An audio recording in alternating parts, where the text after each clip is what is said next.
Monsieur le maire, mesdames, messieurs les élus, monsieur le président de la Chambre des métiers que j'ai vu arriver, mesdames, messieurs, alors je ne sais pas si je vais vous réchauffer le cœur, vous réchauffer tout court, mais enfin c'est bien, le climat normand est vivifiant, il est excellent. Moi aussi je suis un nouveau normand et je m'acclimate très bien à la Normandie. Je commence à être un ancien normand. Tout d'abord, je voudrais dire tout le plaisir que j'ai à nouveau à me retrouver ici dans la vallée de l'Andelle, monsieur le maire. Je suis venu régulièrement au cours de l'année et demie qui vient de s'écouler dans cette vallée, qui est une vallée industrielle, il faut le rappeler, et le département de l'Eure est aussi un département industriel, même s'il a des caractéristiques rurales dans certains secteurs. L'Eure est un département fortement industriel, c'est pas suffisamment reconnu d'ailleurs dans l'ensemble national, je le dis régulièrement. Nous avons aujourd'hui 30% des emplois salariés qui sont dans l'industrie. Donc ça pèse. Hein, c'est un point important. Et c'est vrai que c'est un secteur aussi qui souffre. Si je suis venu souvent dans la vallée de l'Andelle, c'est parce qu'il y avait des entreprises qui étaient en difficulté, sur lesquelles nous avons eu l'occasion de travailler, nous, État, avec les collectivités territoriales, avec le monde économique, de façon à éviter des catastrophes industrielles. Et c'est vrai que nous avons eu de bons résultats quand même au cours de ce point de vue, au cours de ces derniers mois, parce que nous avons vu le redémarrage d'Amréal, en appui avec le Conseil général. Nous avons eu une solution pour Silinx également, qui est tout près d'ici. Ce sont 500 emplois qui ont été préservés. Mais l'Eure aussi est un département qui, d'un point de vue emploi, souffre. Nous avons 10,8% de taux de chômage, vu des derniers chiffres.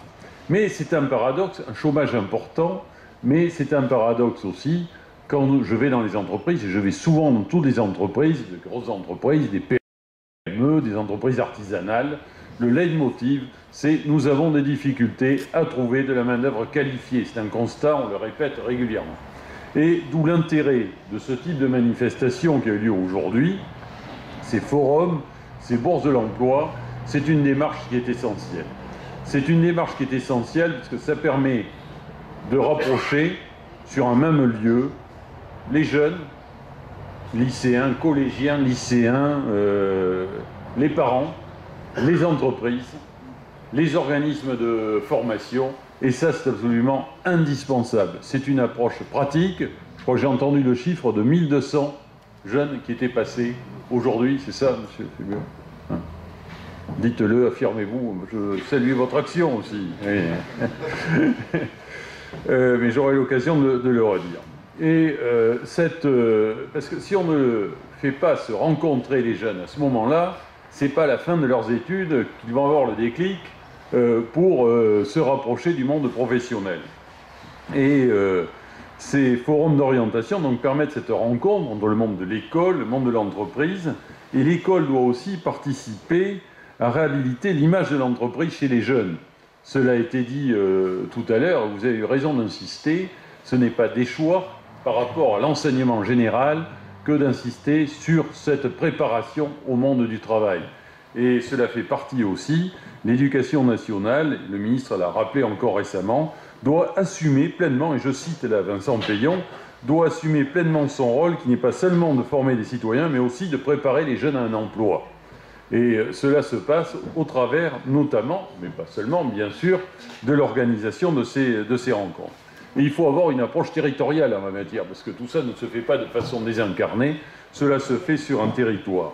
Et qui doit être, et cela permet d'avoir cette approche métier-qualification, parce que les territoires ont des besoins particuliers. Les besoins ne sont pas les mêmes si on se trouve dans l'Eure, si on se trouve dans le massif central, ou dans la région parisienne. Et ça suppose que les entreprises se mobilisent. Et monsieur Le Fébure, je voulais souligner l'action de mobilisation que vous menez, parce qu'il faut qu'il y ait une organisation des entreprises, une organisation forte des entreprises pour arriver à ce résultat. Mais il faut dire que le MEDEF dans l'Eure est en pointe sur ce sujet au travers de ces groupements professionnels. De même que le monde de l'artisanat également est très présent. Les entreprises, on parlait d'éducation nationale qui doit aller vers les entreprises, mais les entreprises doivent aussi aller vers le monde de l'éducation nationale. Et c'est vrai que ces démarches d'orientation, il faut les faire tôt, il faut pouvoir, dès la troisième, faire en sorte que les jeunes puissent avoir une idée, non pas qu'ils se décident tout de suite, mais qu'ils aient une idée sur ce qu'est ce monde professionnel, sur ce qu'est le monde de l'entreprise. Parce que c'est vrai que le monde de l'entreprise n'a pas eu forcément, d'un point de vue médiatique, tous les éléments, enfin, n'a pas eu forcément le vent en poupe. Il n'y a qu'à voir la façon dont on peut parler, dont on a pu parler de l'industrie au cours de ces dernières années. L'industrie dépassée, on fait le service financier, on fait de la communication, ça sont des métiers. Alors c'est bien les services financiers, hein, je le dis devant le président, mais il faut aussi, pour faire tourner les services financiers, c'est qu'il y ait de l'économie aussi derrière. Et j'en profite pour dire que les banques aussi proposent de très bons recrutements. Et cela permet donc de se porter vers ce monde de l'industrie qui offre des métiers très très variés. L'industrie, c'est très varié. On peut être comptable dans l'industrie, on peut être chercheur dans l'industrie, on peut être opérateur dans l'industrie. Il y a tous les métiers dans l'industrie. C'est extrêmement riche. Et de l'aéronautique, et dans notre département, nous avons l'industrie du médicament, il y a l'aéronautique, il y a la mécanique, la plasturgie, les équipementiers automobiles, il y a tous les métiers. Et il faut donc le faire découvrir, et vous l'avez fait. Je voudrais insister aussi sur un autre point, mais cela a été dit à plusieurs reprises, c'est l'apprentissage, la formation en alternance, et ce dans tous les métiers, dans la banque, dans l'artisanat, dans l'industrie. La formation en alternance est possible. La formation en alternance à tous les niveaux. Alors bien sûr, il y a la formation générale aussi qui est importante, mais il ne faut pas négliger, d'ailleurs souvent ça peut être complémentaire. L'éducation nationale aussi multiplie les approches en la matière, il convient de le saluer. L'apprentissage permet donc d'avoir un itinéraire concret vers le monde professionnel. Et on peut très bien aussi mêler à certains moments, à certaines étapes, la formation générale complétée par de l'alternance.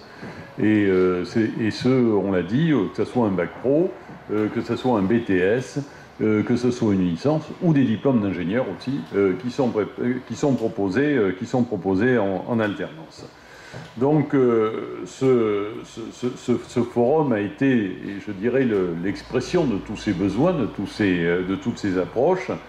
Il a été rendu possible par les chefs d'entreprise, par les principaux des collèges aussi, j'ai eu l'occasion d'en discuter, par la maison de l'emploi, par la mission locale de Louviers-Val-de-Reuil Andel. Et je voudrais insister sur le travail en réseau. Ça, c'est un mot que j'emploie très souvent. Je radote un peu sur ce sujet, mais on ne peut avancer que si tout le monde travaille ensemble. C'est une évidence. Je parlais tout à l'heure des opérations de sauvetage industriel qui n'ont été possibles que parce que l'État, les collectivités territoriales, les entreprises ont travaillé ensemble. Mais c'est la même chose. Pour la formation. Et ce d'autant plus que cela permet donc de faire rencontrer les besoins en main-d'œuvre des entreprises et les aspirations des jeunes, parce qu'il y a des métiers qui sont, en tension, c'est le terme qui est employé, hein, notamment pour l'emploi, on a listé. Il y a des métiers pour lesquels qui rencontrent des difficultés à recruter. Je vais en citer, c'est des ingénieurs et cadres d'études dans l'industrie, des assistants à la personne, cuisiniers, serveurs, commis, professionnels médicaux et paramédicaux, ingénieurs et cadres d'études informatiques, métiers du bâtiment, ingénieurs et cadres technico-commerciaux, sont autant de métiers qui sont en tension dans notre département, pour lesquels il y a des besoins de recrutement. Mais pour cela, il faut avoir un bon niveau de formation. Et le problème, c'est que nous avons encore trop de jeunes qui décrochent. Nous avons en France, chaque année, 150 000 jeunes qui quittent le secteur éducatif sans diplôme. L'éducation nationale travaille énormément sur ce sujet, mais force est de constater que nous avons toujours ce problème. Et s'il n'y a pas de formation, mais c'est très dur de rentrer dans le monde de l'emploi. Alors je voudrais dire un petit mot sur quelques dispositifs, pour conclure, sur quelques dispositifs qui sont mis en place en la matière. C'est notamment les emplois d'avenir.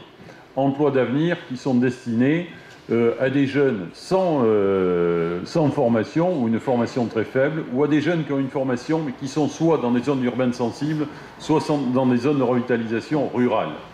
Et c'est un moyen, ce sont des contrats qui sont généralement conclus pour 3 ans, avec rémunérés au niveau du SMIC, et l'État apporte 75% du financement de ces mesures. Donc ça s'adresse surtout aux collectivités territoriales, aux établissements publics. Il y a un certain nombre de contrats aussi qui peuvent être faits pour certains métiers dans le secteur marchand, mais avec une prise en charge par l'État qui est moindre, qui est de 37%.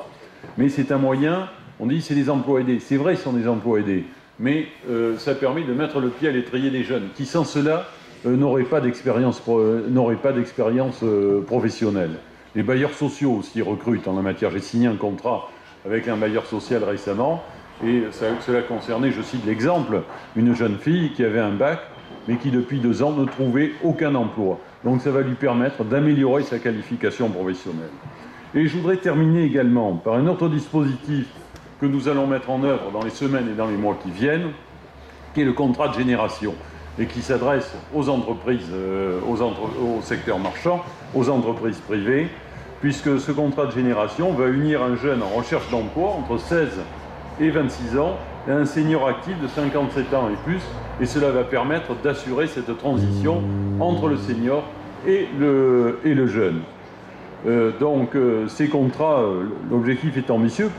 D'ici 2017, on prévoit la signature de 500 000 contrats de ce type, et l'État apportera une aide de 4 000 € par an pendant 3 ans, soit 12 000 € au total, pour favoriser la signature de ces contrats. Parce que là aussi, il faut donner un coup de pouce pour assurer cela, pour faciliter. L'objectif, c'est toujours de faciliter l'intégration des jeunes dans le monde du travail. Et cela ne fonctionnera là aussi que si on travaille ensemble, services de l'État, Pôle emploi, mission locale, entreprises, élus, sur ce sujet. Je sais que je vais pouvoir compter sur votre appui pour mettre en place ces mesures dans le département. Et c'est un moment important, parce que comme cela a été dit par beaucoup d'intervenants, démographiquement, il va y avoir des places qui vont se libérer dans les entreprises, et notamment dans le secteur industriel, et des places pour de la main-d'œuvre formée, mais également dans les banques aussi, je le redis encore, pour vous rassurer sur ce point. Mais parce que c'est une véritable bataille pour l'emploi dont il s'agit, il ne faut pas hésiter à le dire, c'est une bataille pour l'emploi. Avoir des jeunes qui restent longtemps au chômage, qui ne trouvent pas de débouchés, des taux de chômage si élevés, ça finit par poser bien évidemment des problèmes économiques et sociaux, donc on se doit de se mobiliser tous pour apporter des solutions, mais c'est aussi un moyen de favoriser la reconquête de leur compétitivité par les entreprises. Donc vous voyez, on a un chantier, ça va nous permettre de nous réchauffer dans les semaines et les mois, mais ça je pense qu'il va faire meilleur. Ça va nous permettre de nous remuer sur ces sujets. En tout cas, merci pour votre appui et félicitations, Monsieur Lefébure, encore pour le travail réalisé.